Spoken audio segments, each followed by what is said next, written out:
What has already happened to Tokyo will happen to every Japanese city whose industries feed the Japanese war machine. If the Japanese insist on continuing resistance beyond the point of reason, their country will suffer the same destruction as Germany. Our blows will destroy their whole modern industrial plant and organization, which they have built up during the past century and which they are now devoting to a hopeless cause. We have no desire or intention to destroy or enslave the Japanese people, but only surrender can prevent the kind of ruin which they have seen come to Germany as a result of continued useless resistance.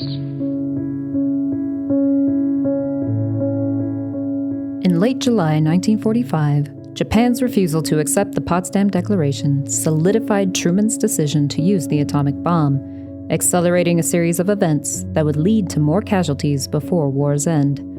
Parts of the new atomic bombs were sent in separate ships to the Mariana Islands for assembly, and the U.S. officially began preparations to use these powerful new weapons in fateful strikes that Truman hoped would finally break Japan's resolve. I, R.E.S. Truman, do solemnly swear that I will faithfully execute the office of President of the United States and will, to the best of my ability, preserve, protect, and defend the Constitution of the United States. So help me God. You're listening to the Best of My Ability from the National World War II Museum in New Orleans. This is Episode 6, 883 Killed. I'm your host, Dr. Kristen Burton. This week, a top-secret mission sends the heavy cruiser USS Indianapolis to the island of Tinian to deliver enriched uranium and parts needed to assemble a new kind of bomb, codenamed Little Boy. When the Indianapolis received the orders for this secret mission, the ship was in dock receiving repairs from earlier attacks in the Pacific. Sailors aboard had no idea about the nature of the mission they were about to embark upon, or the tragedy that would follow. Joining us this week is Seth Paradin, host of the museum's podcast service on celluloid and digital content manager at the National World War II Museum. The USS Indianapolis was in San Francisco at Mare Island Naval Shipyard being repaired from kamikaze damage that she had sustained off Okinawa a few months prior. Indy was there, as I said, undergoing repair. She was not even actually fully repaired. I mean, the vast majority of what had been done, needed to be done, was done by July, but she wasn't really ready to go. A little footnote in history is that actually Indianapolis was not the first ship chosen to transport the pieces for the atomic bomb. And that's what Indy's mission was. Indy was assigned to carry the uranium-235 core and the gun trigger mechanism that would be used to detonate the bomb over Hiroshima on August 6, 1945. But she wasn't the first one chosen. It was actually USS Pensacola. USS Pensacola was chosen to carry the bomb, and she was also under repair. She went out to test her systems, and her engines failed. So by fate, luck, or unlucky, whatever you want to call it, Pensacola was not the one chosen, and the deed was given to the USS Indianapolis. The USS Indianapolis had a reputation for her speed, which is why she received the orders to send the bomb parts, including the uranium core, to Tinian. Truman wanted the parts for the bomb ready for assembly as soon as possible, and the Indianapolis played a key role in achieving that goal. Departing on July 16, 1945, the Indianapolis covered 5,300 nautical miles in 10 days, stopping only at Pearl Harbor along the way. The pace set by the Indianapolis set a world record for speed that still stands to this day. Upon her arrival at Tinian, the men of the Indianapolis successfully delivered the critical parts for the bomb, Little Boy. At the time, in July of 1945, Truman was actually in Potsdam when Indy left San Francisco and made it to Tinian. He was about to give Japan a final chance to surrender through the Potsdam Declaration, quote, surrender or be annihilated, unquote. And Indianapolis, in a roundabout way, was going to be a part of that Potsdam Declaration because, of course, she delivered the parts that annihilated the city. Ensign Harlan Twible recalled being on board when the uranium and parts for Little Boy came off the ship. The mission was his first naval assignment. There was no big action on board the ship, but on the dock there were admirals and everything. I think everything that was of importance on the island of Tinian was there to greet we later found out was the bomb. The successful delivery of the parts for the atomic bomb complete, the USS Indianapolis set sail for Guam in order to engage in gunnery practice. With a fresh crew that had many young, inexperienced sailors like Harlan aboard, the crew engaged in practice in preparation for the expected invasion of the Japanese home island. Sailing around the Mariana Islands, the crew of the USS Indianapolis believed they were off the front lines of the fighting. Receiving no notice of any threats in the area, Commanding Officer Captain Charles McVeigh halted precautionary anti-submarine zigzagging maneuvers. Indianapolis is cruising at a relatively slow speed for 17 knots. July 30th, 1945, it's a moonless night. The visibility is very poor. The seas are, 8 to 10 foot swells. It's not horrible, but it's not the best, seas. I mean, in the middle of the Pacific, it's not too bad. And Indy's steaming, as if she was at peace. She had been zigzagging, and surface ships zigzag to throw off the aim of enemy submarines. She had been doing that earlier in the night, but she was never told, Captain McVeigh was never told that there was a threat of Japanese submarines in the area, even though the U.S. Navy knew that there was a threat of Japanese submarines in the area. They never told him. So he stopped zigzagging because he was like, well, we don't need to. And she was sailing a straight as an arrow course when Japanese submarine I-58 popped her periscope, saw Indy in her scope, and fired a spread of 6 torpedoes. 2 of them hit the ship. The first one hit in the bow, blew the bow off the ship as she was making 17 knots. The second one hit almost amidships, right near a powder magazine. So it just, the detonation of Japanese torpedoes was tremendous anyway. But you put it near a fuel bunker and a powder magazine, an ammunition magazine. I mean, just you can imagine what the devastation was. It blew a huge hole in the side of the vessel. Any man with any kind of sense knew there's no saving this thing. She doesn't have a bow.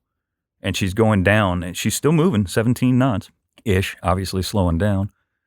And there's thousands and thousands of tons of seawater that are coming through this gaping hole in her bow and now this gaping hole in her side. And she starts to settle down and roll. 15 minutes past midnight on July 30th, the critical torpedo strike immediately crippled the massive cruiser. Richard Tinian, who had been asleep when the torpedoes struck, recalls the night the Indianapolis sank. But when the torpedo hit, I went up in the air. I don't know if I went up 2 feet or 20 feet. I don't know. And I woke myself up flying through the air. And I picked myself up. The cable was on the outside of the ship. I had to hold that when I picked myself up. So I went over and moved over about 12, 15 feet. So I may have went up this side, I may have went up, I don't know. I have no idea. But I was fortunate I was sleeping where I was, because if I was sleeping over a little further over, I'd been blown off the ship and wouldn't have no life jacket on. So I'd been the first one off probably. I don't know. But then at that time, I couldn't find my clothes. Only thing I had was my shorts on. Well, okay. After the torpedoes hit, it blew off the bow. Then, of course, that woke me up. And a few seconds later, one hit midship, which really blew a big. That's when the ship really rumbled. And myself and 8, 10, 6, 12, I can't tell you exactly how many, went aft for my general quarters. And the complete quarterdeck was engulfed with flame. In other words, we couldn't cross the quarterdeck. So me and the rest of us, we went forward again. By that time, the ship was, we could see lifting to the starboard side. And so somebody, I don't know who it was, thinks we're going to sink. With the chaos caused by the sudden attack, an order to abandon ship came from an unexpected source. So these guys are scrambling around like crazy, trying to get off the ship. They do, obviously. And one of the things, too, there was never really an official abandoned ship order given, except by one man, Ensign Harlan Twible. Harlan was a young ensign fresh from the Naval Academy, and he actually gave the order. He was up near the bow of the ship. He gave the order to abandon ship because guys are just kind of standing there. I mean, they're, some are jumping off anyway. He gives the order to abandon ship, and then they start pouring off the ship. Guys are going everywhere. There's over 800 men in the water. A lot of them are horribly wounded from the fires and the explosions and the shrapnel and everything else. And, when a ship sinks, it's chaotic anyway, and this is even more so because she was alone.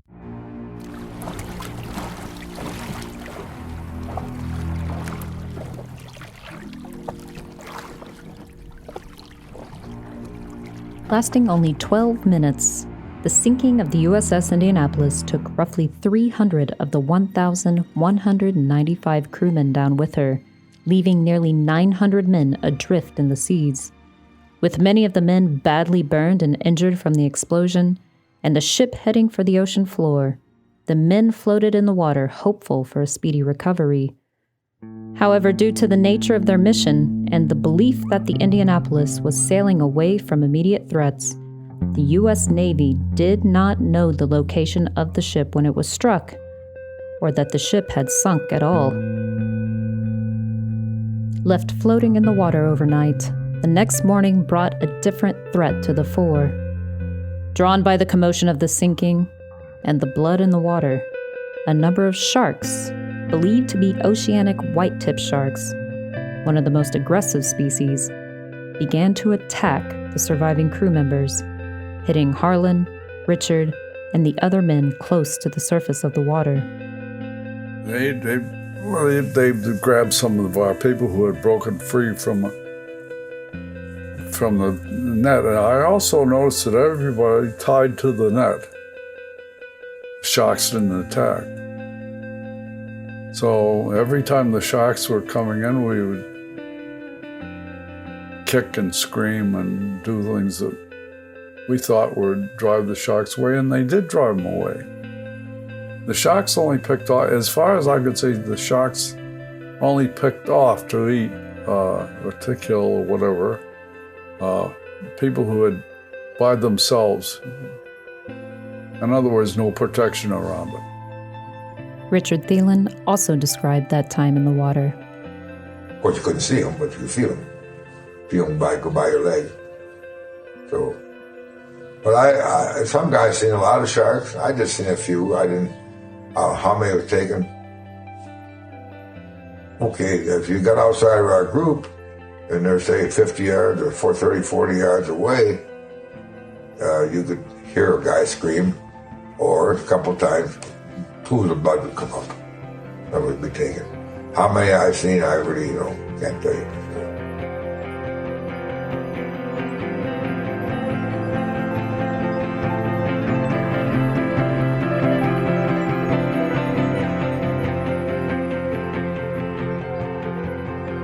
For 4 days, the survivors of the sinking of the USS Indianapolis fought off shark attacks, dehydration from the daytime heat, and hypothermia from the evening chill.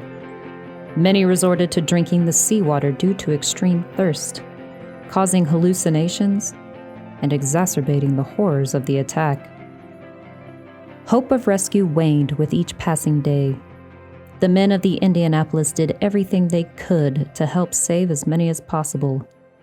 Some, Harlan reflected, were so badly injured that all they could do was attempt to provide some comfort in a place where no comfort was to be found.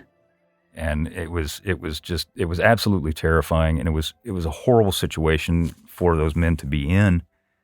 And it was only by chance that they were ever found in the first place. The Navy did not know that they had gone down. The Navy had no clue. They didn't send anybody out to search for them. Nobody. It was only by chance. About 10:25 a.m. on Thursday morning, the fourth day, an ensign by the name of Lieutenant Chuck Gwynn was flying a Lockheed Navy Ventura bomber. He was out on anti-submarine patrol, ironically enough, when he was about 300 miles away when he took off from where the Indianapolis went down. And he happened to fly over the area, and he sees something in the water, sees a huge oil slick, and he immediately thinks, well, a submarine went down there. So he goes down to investigate the oil slick, and he sees all these people bobbing in the water, waving at him fanatically. And he doesn't know who they are. He has no idea, but he sends a radio message back. Boom, hey, we got people in the water here. Here's the coordinates. Doom, doom, doom, doom. A couple hours later, a PBY, which is a Navy flying boat, comes out. PBYs are not supposed to land in the open ocean because they'll swamp. They're not made to do that. But the pilot of this airplane realized that those are human beings in the water, and I've got to do whatever I can to save as many of them as I can. So he puts this thing down in the middle of the water, and he starts pulling people out. Only then does he realize who these people are, and only then does the United States Navy know we have survivors. They don't even know what ship. Just American survivors are in the water. So the PBY radios for destroyers to come help, or anybody to come help. Bunch of destroyers come out there. Other vessels come out there, and they start picking people up. Only then do they understand that these people are from the USS Indianapolis. U.S. warships converged on the location of the sinking and rescued the surviving crew members. Of the 1,196 men who had been aboard the Indianapolis, only 316 survived. News of the sinking went unheard, however, due to the top-secret nature of the Indianapolis's mission. It also quickly became overshadowed by other events in the days and weeks that followed. Efforts to keep the American public focused on the end of the war against Japan meant that the story of the Indianapolis received little attention in the press. Well, the American people found out about the sinking of the Indianapolis on the same day that the surrender of the Japanese was made public. If you look at front page headlines from August 14th, 1945, you see the big blaring headlines that says, Japanese surrender, whatever, different variations of that. And in the New York Times in particular, the bottom right-hand corner, and the little bitty box at the bottom right-hand corner, it says U.S. Navy cruiser sunk, high casualties, over 1,100 casualties or something like that it says in the bottom of the headline. So if you're not looking for it, you're going to miss it. And it was done like that on purpose. The United States government put the kibosh on the news because they didn't want it to overshadow the surrender of Japan. They also, had to admit at some point that these people had been killed, that they had been lost at sea, that the ship had gone down, and they wanted to hide it because they screwed up and they knew they did. President Truman was fully aware of what happened. While he did a lot of good things, this was not one of them. Truman did come to acknowledge the sinking of the Indianapolis in a message delivered on August 14, 1945. In a radio address, the president stated, quote, "The USS Indianapolis has been lost in the Philippine Sea as the result of enemy action. The next of kin of casualties have been notified." End quote. In spite of the minimal public attention, the sinking of the USS Indianapolis continued to haunt those who survived, especially the ship's captain, Captain Charles McVeigh. He bore that guilt for the rest of his life because as captain of that vessel, he felt like it was his fault that the ship went down. And of course, it wasn't. There were a lot of things, and I could get into it for another hour. There were a lot of things that the United States Navy knew before she was sunk that they never relayed to that man. So he did not know that the submarines were operating in the area. He had no idea. He was not under orders to zigzag or anything like that. He was an innocent man who the United States Navy wanted to pin the blame on, and they tried him they court-martialed him, and they convicted him. He did not serve prison time, but he was convicted, and he was labeled as a felon for the rest of his life. And the man did nothing wrong.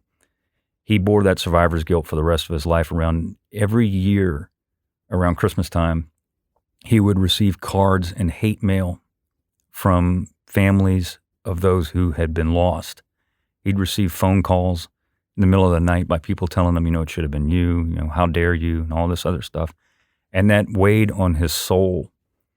So much so that in 1968, he took his Navy service revolver and he shot himself in the head. And he was the Indianapolis's last victim.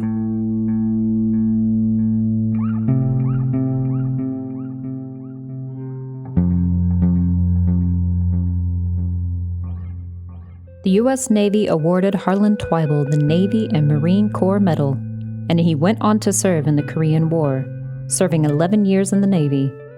After his service, he found a career helping to turn around failing businesses, but he never forgot those fateful days serving aboard the USS Indianapolis.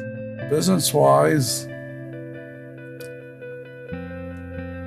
what decision could I ever make that was anywhere as near or important as the decision to tell those men to throw their lives into the water? That was the biggest. Probably, if I were to look back in life, maybe that was one of the biggest decisions I ever made. Because I was gambling everybody's life that we were going to win.